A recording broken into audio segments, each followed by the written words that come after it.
세례 요한의 죽음 때문입니다. 세례 요한, 예수님도 세례를 받으셨고 그 시대적 그 범죄, 하나님을 떠난 범죄를 깨닫게 하기 위하여서 거침없이 증거했던 세례 요한. 세례 요한에 대한 그 인상이 어떻게 우리들에게 바뀌었는지 모르겠습니다만은 저는 세례 요한을 생각하면은 그야말로 거침없는 복음의 증인.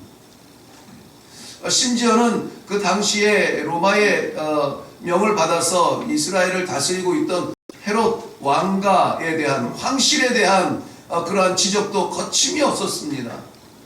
정말 이 설교 재단에서 자세하게 설명하기 어려울 만큼 그 황실의 불륜과 그 부정은 말로 다 할 수가 없었습니다.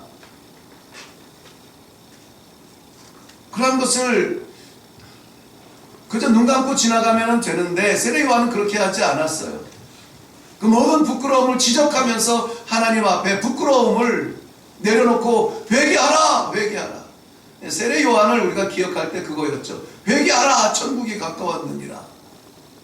그것은 그에게 다가오는 사람들뿐만이 아니었어요. 백성들뿐만이 아니었어요. 그 가운데는 당시의 민중들의, 백성들의 지도자라고 말하는 바리새인들도 있었고 서기관들도 있었고 로마의 병사들도 있었고, 사람들이 이렇게 모여드니까 혹시 반란이나 일어나지 않을까, 무슨 일인가 다 보아라, 황실에서 보낸 사람들도 있었고, 그럼에도 불구하고 그는 거침없이 외쳤습니다. 회개하라, 회개하라, 회개하라. 그 헤롯 왕가에 감추어진 드러난 비밀이겠지만은 그러한 부정함에 대해서도 외쳤던 세례 요한, 견디지 못하여서 결국은 이 헤롯의 왕가는 세례 요한을 참수시키고 은쟁반의 목을 올려놓게 됩니다. 마음 시원하게 하늘의 복음을 증거했던 광야의 전도자가 참수를 당하였다. 백성들은 이제 더 이상 어디에서 이 정오이를 들을 것이며 어디에서 하나님의 음성을 들을까 방황하는, 흩어지는 그러한 백성들이었습니다. 그런데 그때에 예수님은 그 음성, 그 말, 세례 요한의 참수의 소식을 듣고 그 자리를 떠나 배를 띄워서 바다 건너편, 갈릴리 호수입니다마는 바다 건너편 그곳으로 혼자 들어가십니다. 그것을 누가복음 9장 10절에는 벳세다 광야라고 말하는데 오늘 본문에서는 빈들 혹은 광야 다 똑같은 말입니다.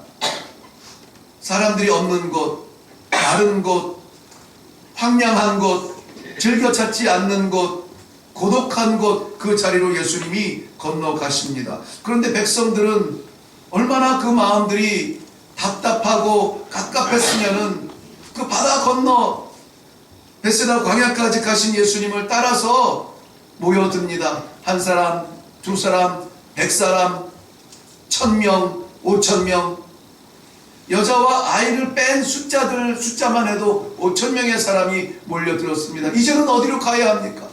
이제는 무엇을 해야 합니까? 어떻게 살아야 합니까? 예수님 앞에 모여든 그 백성들을 볼 때에 오늘 13절부터 21절까지의 내용이 그 내용인데요. 예수님은 그들을 바라보면서 불쌍히 여겼다 그랬습니다. 불쌍히 여겼다. 목자 잃은 양들의 방황함을 바라보며 불쌍히 여겼다. 그 가운데 온 병자들을 고쳐주시고 그들의 굶주릴 때에 보리떡 5개와 물고기 2마리로 그 5000명을 먹이시는 놀라운 역사를 우리 주님께서는 감당을 하십니다. 그런데 백성들은 아, 그랬구나, 이분이야말로 우리의 필요를 채워줄 수 있는 분이구나. 요한복음 6장 15절 병행 구절인데 똑같은 사건을 이야기하면서 오늘 기록하지 않은 내용이 거기에는 기록이 되어져 있습니다. 뭐냐면 그들이 와서 오병이어로 5000명을 먹이시는 그 현장에서 그 떡과 먹은 그 사람들이 와서 억지로 붙들어 임금을 삼으려는 줄을 아시고 드디어 예수님을 우리의 임금으로 삼아야 되겠다, 왕으로 삼아야 되겠다, 지도자로 삼아야 되겠다, 예수님께 다가옵니다.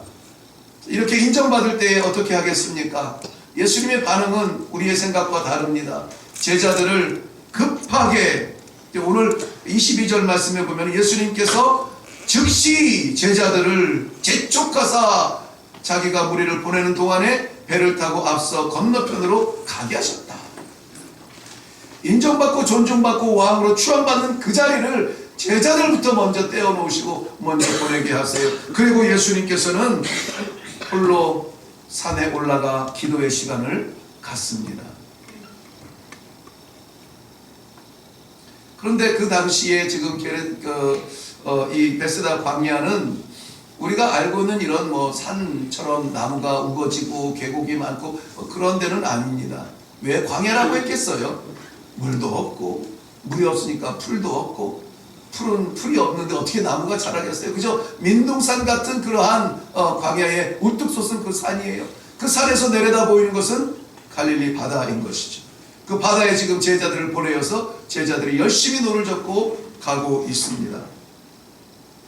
그런데 오늘 24절 말씀을 보면은 배가 이미 육지에서 술이나 떠나서 바람이 거스름으로 물결로 말미암아 고난을 당하더라 그랬습니다. 예수님 말씀 따라서 가라에서 갔는데 타라에서 탔고 그래서 가라에서 건너가고 있는데 거기에 물결이 몰아치면서 물결로 말미암아 고난을 당하고 있다라는 것입니다.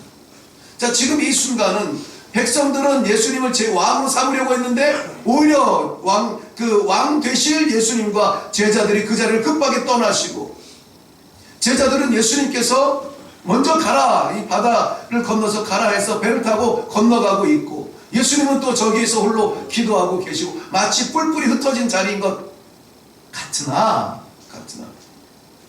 예수님께서는 제자들이 바람을 맞는 것, 예수님께서는 제자들이 고통을 당하고 풍랑 속에 휘말리는 것, 그것을 다 보고 알고 계시는 순간이었습니다. 그 순간이 어떤 정도의 순간이냐면 오늘 본문 말씀에 보면 25절에 밤 사경이라 그렇게 얘기했는데요.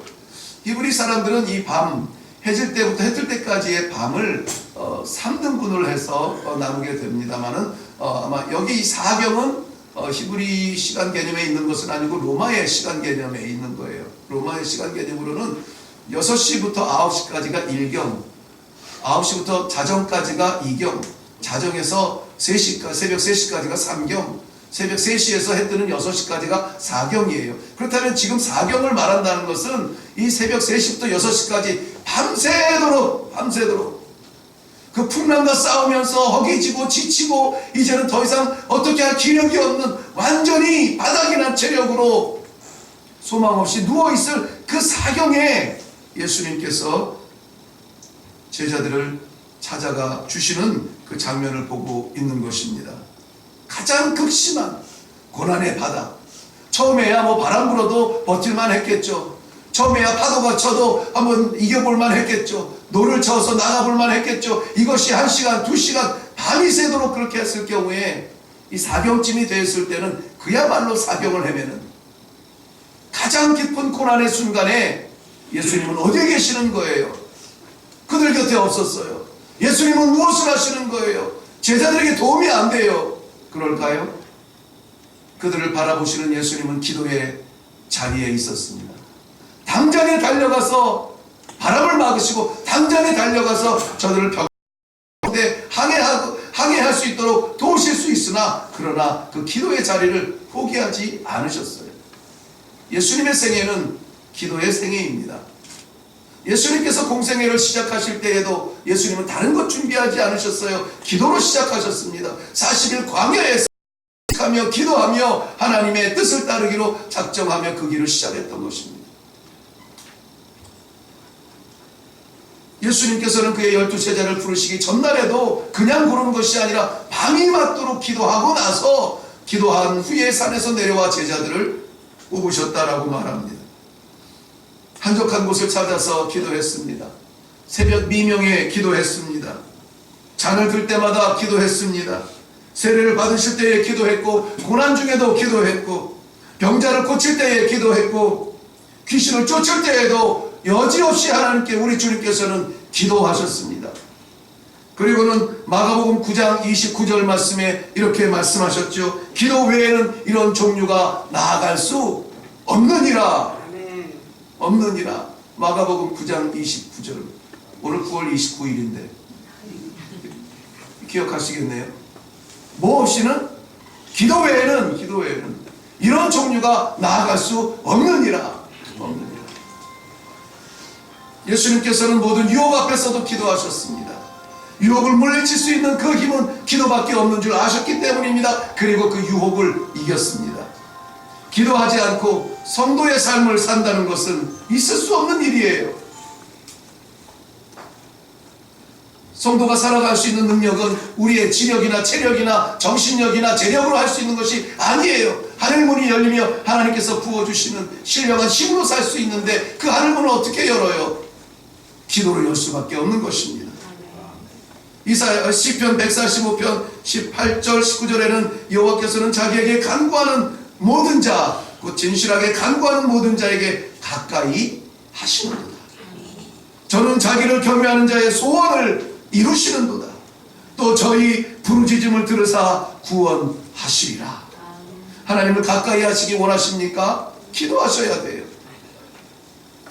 하나님의 소원을 이루는 능력 있는 종이 되기를 원합니까? 기도하셔야 돼요. 구원받기 원하십니까? 기도하셔야 돼요. 하나님께서는 분명히 말씀하십니다. 간구하는 모든 자 그에게 하나님께서 붙잡아 주시고 살려주시고 구원해 주신다라고 하는 것입니다. 삶의 여러 방편들이 있습니다. 그러나 성도의 유일한 삶의 방편은 기도여야만 합니다. 기도하시는 주님께서는 가장 적당한 때에 이 제자들을 만나시는데 풍랑 속에 고난당하는 제자들을 찾아와 주십니다.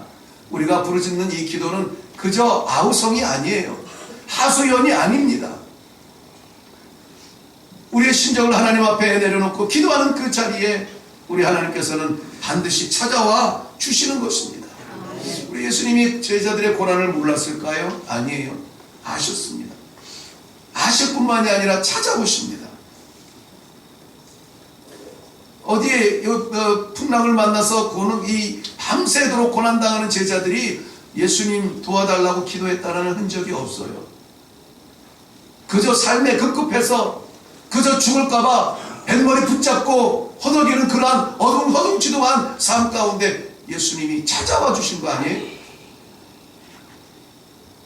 출애굽기 3장 7절 이하에 모세를 부르신 하나님께서도 모세가 그럴 만한 능력이 있어서가 아니에요. 모세는 그저 도구입니다. 쓰임받는 종이에요. 정작 이스라엘 백성들을 구원한 것은 누굽니까? 하나님이신 거예요. 여호와께서 가라사대 내가 애굽에 있는 내 백성의 고통을 분명히 보고 그들의 감독자로 말미암아 부르짖음을 듣고 그 근심을 내가 알고 내가 내려가서 그들을 약속의 땅 하나님의 작정하신 그 땅으로 데려가려 하노라. 듣고 보고 알고 그러니 내려와서 그들을 구원하고 약속의 땅으로 데려가려 하노라. 모든 것이 하나님 안에 있어요. 하나님께서 하시는 거예요. 하나님께서 하시는 거예요. 시편 121편 4절 말씀에는 우리를 도우시는 그 하나님은 졸지도 아니하시고 주무시지도 아니하십니다. 우리는 하나님을 언제든지 마음에 담고 하나님을 바라보며 산다고 하지만 얼마나 많은 순간 우리 하나님을 잊어버려요. 얼마나 급한 순간에 사람을 찾아다녀요. 그러나 하나님은 졸지도 아니하시고 주무시지도 아니하신다.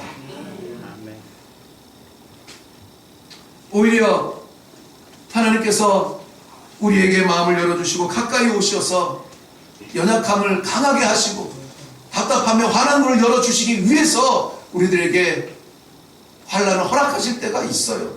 바람을 허락하실 때가 있어요. 풍랑이 불어닥칠 때가 있어요. 그런데 그 풍랑은 우리를 넘어뜨리기 위한 풍랑이 아니에요. 우리를 쓰러뜨리기 위한 시험이 아니에요.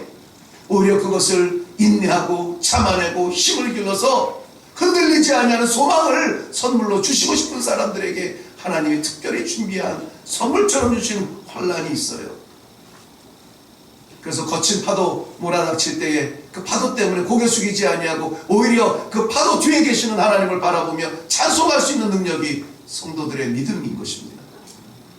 환난은 인내는 연단을, 그리고 그 연단은 흔들리지 아니하는 소망을 우리에게 주실 줄로 믿습니다. 제자들에게 허락하신 이 바람, 왜 예수 믿는데 그런 일을 만나요? 왜 예수 믿는데 어려움이 닥쳐요? 열심히 섬기려고 하는데 왜 이렇게 힘이 들어요? 그 자리가 끝이 아니라는 것이죠.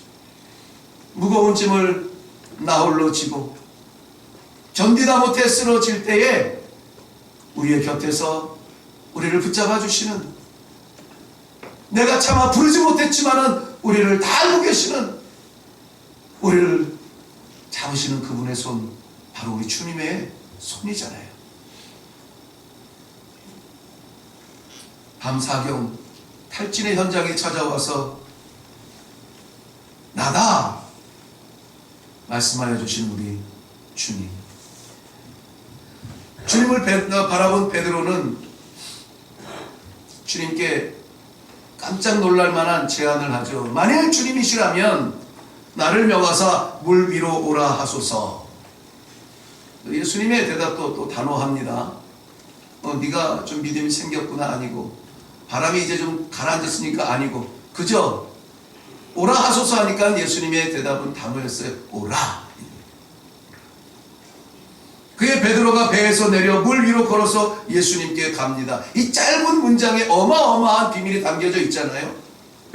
밤새도록 불어닥치는 그 바람에 그저 빠지지 않으려고 붙들었던 그 배입니다. 배에서 떨어지면 큰일 나는 줄 알고 뱃머리 붙잡고 살았던 그 배입니다. 근데 예수님이 오라 하시니까 배에서 내려. 마지막 유일하게 나의 안식처요, 나의 위로요, 나의 힘이 될 것 같았던 그 배마저도 떠나 어디로? 물 위로 걸어서. 사람이 물 위로 걸을 수 있나요? 이성적으로는 바보입니다. 생각 속에 살지 않아요. 그런데 그 바다에 발을 딛습니다. 왜? 주님이 계시니까. 주님을 향하여서 걸어 나아갑니다. 얼마나 됐는지는 모르겠습니다만은, 성경이 침묵하고 있습니다만은, 잠시 후 그가 바람을 보고 두려워하여 물에 빠져가는지라. 예수님께서 오라 했을 때는 물 위에 내려서 갔는데 바람을 보니까는 보고 무서워서 빠져나가는지라. 여기에 많은 시간을 할애하고 싶지는 않습니다. 바람을 보면 두렵죠. 거친 바람인데, 밤새도록 부는 풍랑인데 보면 두렵죠. 무섭죠. 예수님이 안 보이죠. 그런데 예수님께 나아가는 길에 여전히 바람이 있었다는 게 이상하지 않아요? 예수님이 오라 해서 가는데 여전히 그 바람이 멈추지 않는 게 이상하지 않아요? 예수님의 순종의 길로 나아가고 있는데도 그 바람은 여전히 불어요. 우리는 그 순간에도 예수님을 놓치면 안 됩니다.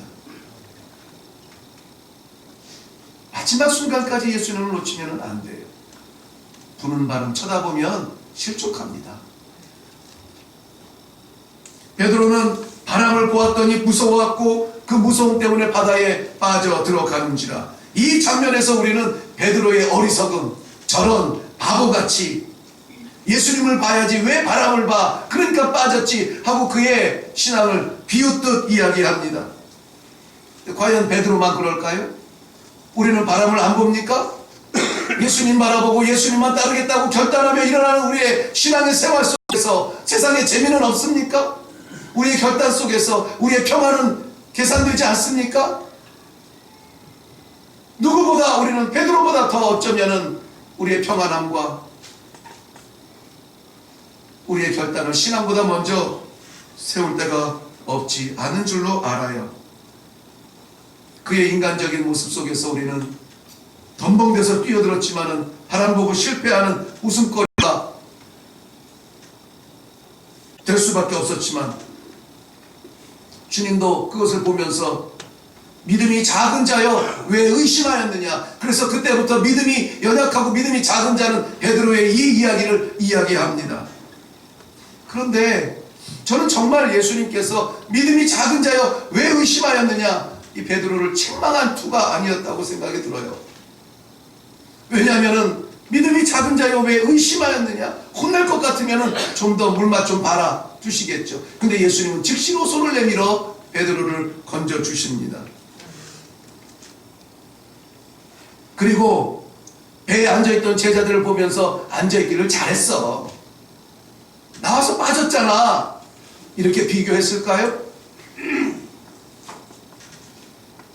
저는 이 말씀을 보면서 어쩌면은 아무도 예수님 서 계신 그 무리를 걸을 시도조차 하지 아니하는 신앙,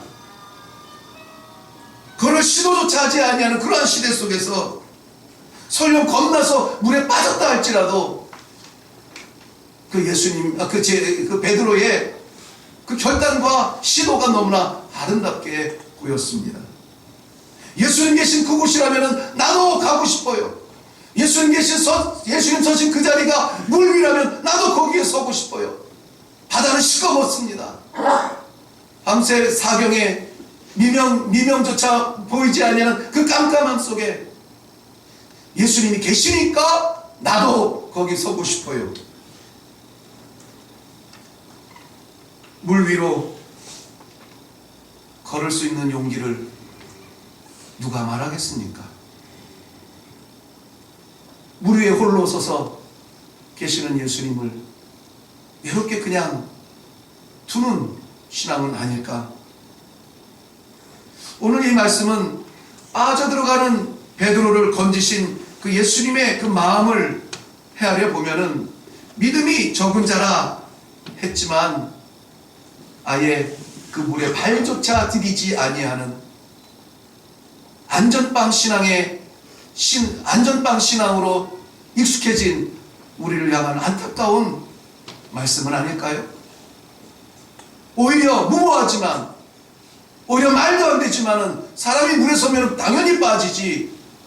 그러나 주님 계신 곳이기에 그 물 위에 발을 내디딜 수 있었던 결단의 신앙을 기다리는 주님의 마음은 안 보이시나요? 시도조차 하지 아니하는 뱃속에 제자들이 되기를 원하십니까? 아니면 위험을 감수하고라도 그 검푸는 바다에 발을 내디딜 수 있는 결단을 해보시렵니까? 그저 배 안에 있었으면 안전하게 오신 예수님을 맞이할 수 있었습니다. 시도조차 하지 않으면 거둘 수조차 없습니다. 믿음의 형태만 갖춘 그러한 사람들을, 제자들을 향한 예수님의 섭섭한 마음이 보이는 이유는 무엇일까요? 사랑하는 성도 여러분, 시도해야 합니다. 결단해야 합니다. 발을 내디뎌야 합니다. 빠진다고요? 빠지겠죠. 그러나 주님이 건져주십니다. 실패한다고요? 실패할 수 있습니다. 5,000장 전도지를 나누고 5,000장 문고리에 걸어놓고 그 모든 사람들이 수고한다, 애쓴다, 감사합니다 이러지 않아요. 만장 가까운 전도지가 나가도 돌아온 것은 고작 4통의 전화입니다. 그것도 아이고 이제 이사 가야 되는데 진작 알았으면 좋았을 것을. 너무 늦었다는 거예요. 너무 늦었어요. 물론 이사 가서도 그곳에서도 신앙생활을 할 수 있죠. 감사하죠.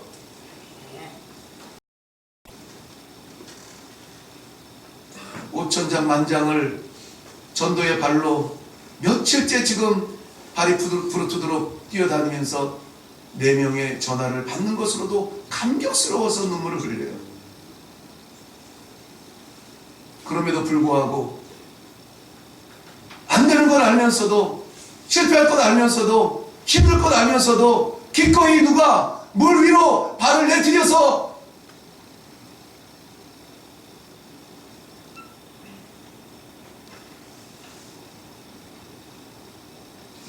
그 길을 걷겠다는 사람을 우리 주님은 찾고 계십니다. 아니, 빠져들어가는 그 검푸른 물속에 설령 건져주지 아니하신다 할지라도 우리는 그 바다에 발을 디딜 수 있어야 될 줄로 압니다. 거기서 끝나면 하늘에서 만나겠죠.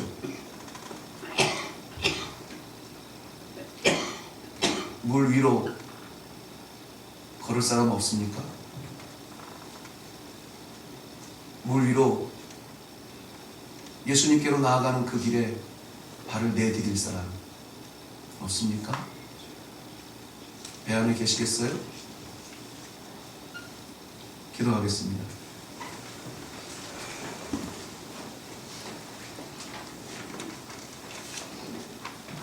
물에 빠져드는 베드로를 우스꽝스러운 모습으로 믿음이 작은 자여, 예수님께서도 그렇게 하셨듯이 우리도 예수님의 그 한마디 말을 듣고 믿음이 작은 자여, 바람을 보고 무서워서 빠져들었구나.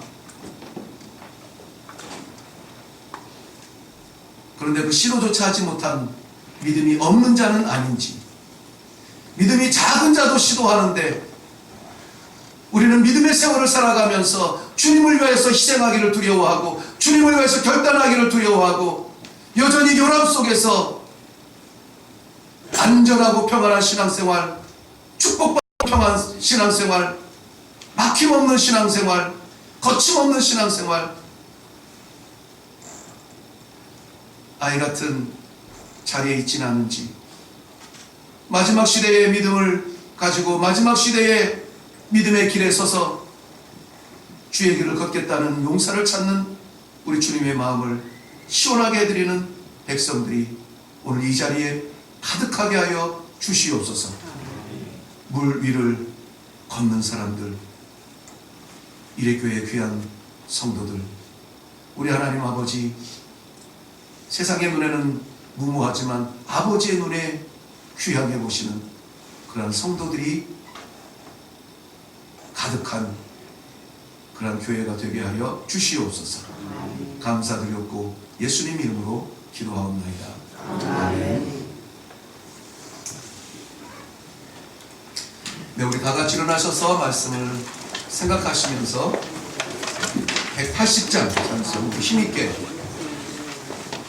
찬송하고, 지금 우리가 신앙생활 때문에 겪어야 하는 어려움들 있거든, 이 소망을 가지고 기꺼이 포기하지 않고 끝까지 그 길을 걷겠다 작정하며 나가는 귀한 선포 같은 찬송이 되기를 바랍니다.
기도하겠습니다. 나팔 불 때, 우리 주님 재림하실 때에, 하늘의 영원한 나라가 열릴 때에, 그때에 불리어질 이름, 하나님의 귀한 백성들의 이름입니다. 아버지 하나님, 그때에 우리 하나님 보기에 부끄럽지 아니하도록 이 시대에 결단하는 성도들의 삶이 되게 하여 주시옵소서. 세상의 이치와 우리의 계산이 아니라 이해할 수 없는 순간일지라도 우리 주님 계신 그곳, 주님 가신 그 길, 주님 하신 그 일을 위하여서 기꺼이 물 위에 발을 내디딜 수 있는 신앙의 강심장들 갖게 하여 주시옵시고, 나팔 부는 그 순간에 불려질 이름 그 앞에 찬송하며 할렐루야로 주님 영접하는 모든 성도들이 되게 하여 주시옵소서. 오늘도 하나님께서 부르셨사오니 부르신 주의 백성들에게 이 말씀을 허락하여 주시고, 말씀 허락하셨사오니 말씀 듣고 힘있게 내려갈 수 있도록 주님 복을 더하여 주시옵소서. 아멘. 그날까지 멈추지 아니하는 걸음을 작정하며 하나님 아버지 앞에 삶을 예물로 구별하여 드립니다. 이 예물 쓰여지는 곳에 우리 하나님 아버지 작정하신 영혼들이 반드시 살아 일어나게 하여 주시옵시고, 단 한 조각이라도 사람의 배를 채우기 위하여서 쓰임받지 아니하도록 주님께서 지배하여 주시옵소서.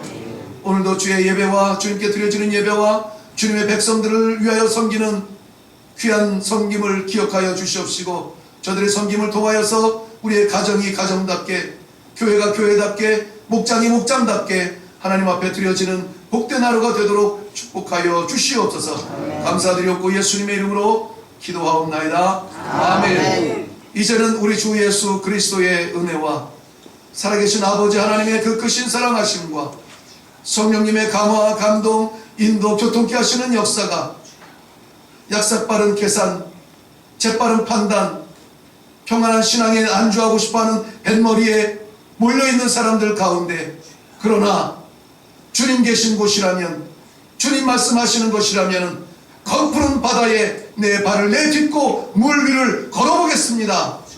마음속에 작정하고 돌아가는 하나님의 신실한 영혼들 머리머리 위에와 저들이 맡기신 가정과 기업과 학업과 우리 하나님 세우신 일의 교회 위에, 나라와 민족 가운데 우리 하나님 아버지 역사하여 주시는 땅끝의 모든 선교지 위에 이제로부터 영원토록 항상 함께 계실지어다. 아멘.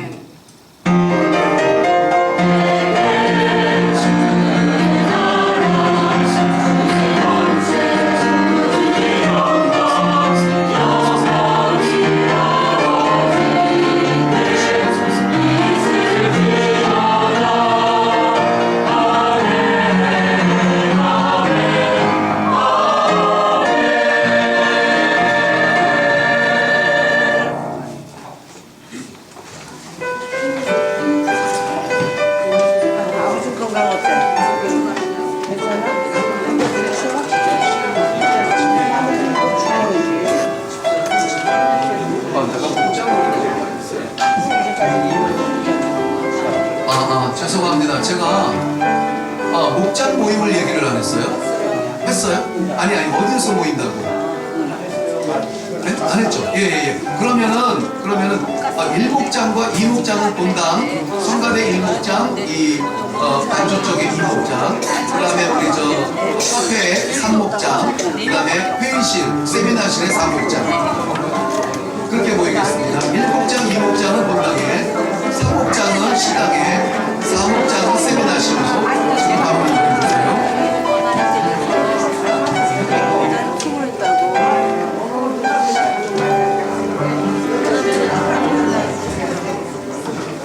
잠깐만 기다리세요. 저희 준비하고 나올게요. 다시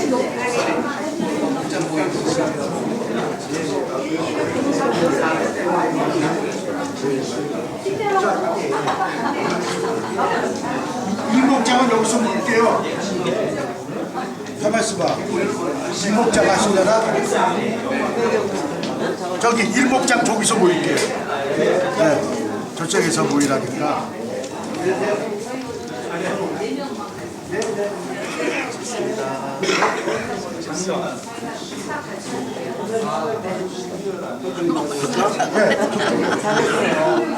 우리는 4명밖에 영원을 하고 우리랑 합쳐 어디로 가셔? 모르겠어. 아니 가만있어. 4명밖에 없대. 아니야. 아주 가시는 거 아니지? 네, 아주 가는 거 아니에요. 좋은 일로 가니까 좋은 일로 가니까. 김혜경 어디로 가요? 아니, 저 혼자 가요, 저 혼자. 방해는 좀 해봐야 돼요. 아직 웬만큼 해보고 장사가 잘 되면 계속 하고 제주도 안 되면 아니 여기 식당. 제주도 어디끼로 가요? 서귀포. 아이고 오래간만에 오셨네. 윤남은 집사님 안녕하세요. 아유 어떻게 오셨어요? 어떻게 오셨어요? 차 타고 왔다 이거 예, 아유 또뭐 부하까지 보내시고. 네. 같이 밥 먹으러 가요. 어? 우리랑 같이 밥 먹으러 가요. 여기서? 아니. 아니 우리 오늘 목장 우리로 따라가. 내일부터.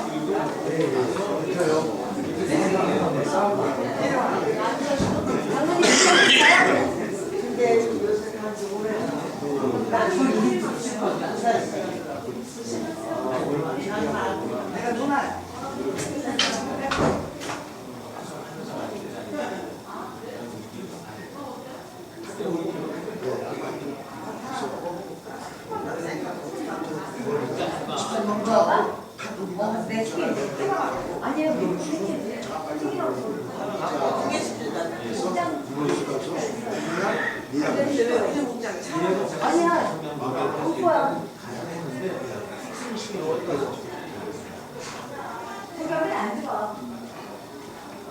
아이고, 안녕하세요.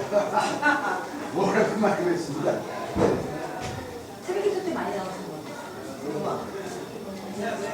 옛날 많이 나왔지. 아니 옛날에.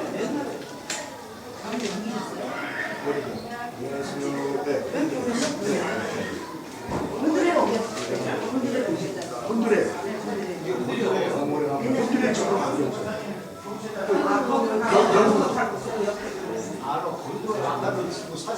근데 그 바꿨어요. 주차하기 어렵다. 파이팅! 그래서 바꿨어요.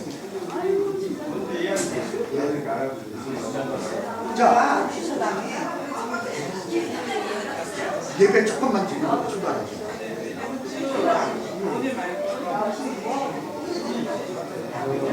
거기는 커피도 옆에서 이제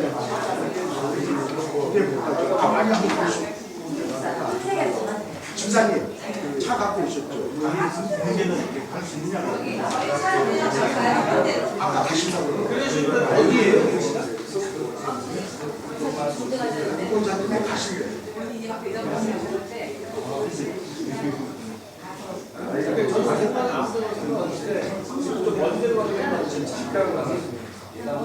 하는 거예요.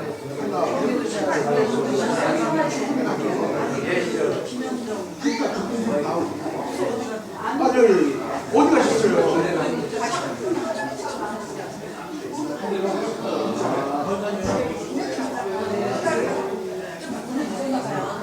거기 앞에 교회에 가겠대요.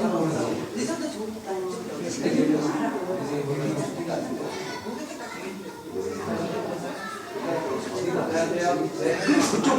그쪽으로 오시면 안 되나? 본드레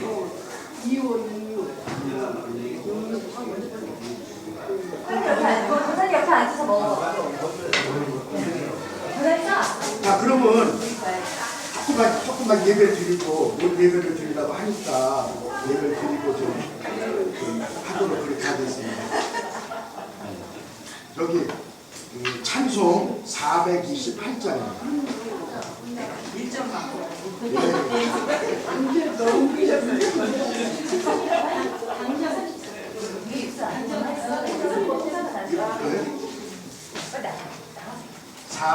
감사합니다. 428장이요. 저기 1절하고 4절만 부르시죠. 1절하고 4절이요. 내 영혼의 햇빛 비치니 주의 영광 찬란해. 이 세상 어떤 빛보다 이 빛 더 빛나네. 주의 영광 빛난 광 내게 비춰 주시옵소서. 그 밝은 얼굴 배울 때 나의 영혼 기쁘다. 4절이요. 내 영혼에 네가 있고 큰 소망 넘치네. 주 주 예수 복을 주시고 또 내려주시네. 주의 영광 빛나는 내게 비춰 주시옵소서. 그 밝은 얼굴 내볼 때 나의 영혼 기쁘다. 찬양으로 말씀으로 은혜 주시니 감사합니다. 목장 예배와 식사의 교제 시간을 가져갑니다. 특별히 교제 시간을 통해 목장 가족들의 근황과 기도 제목들을 나누려 합니다. 성령께서 함께 하시어 주님께서 기뻐 받으시는 일목장 되게 하시고 이 모임이 저희 이대교회 공동체의 영적 성장에 더욱 불일 듯 일어날 수 있는 밑거름이 될 수 있도록 도와주시옵소서. 하나님, 저희 공동체에는 이강범 집사님, 박노엘 권사님을 비롯한 연로하신 주님의 백성들이 계십니다. 늘 건강과 안전을 지켜주시고 마음의 평안을 주시며 가족을 축복하여 주시옵소서. 또한 죽은 나사로를 살리신 주님의 치유의 손길이 유성애 권사님을 비롯한 병중에 계신 성도들과 함께 하시어 빠른 회복을 허락하시고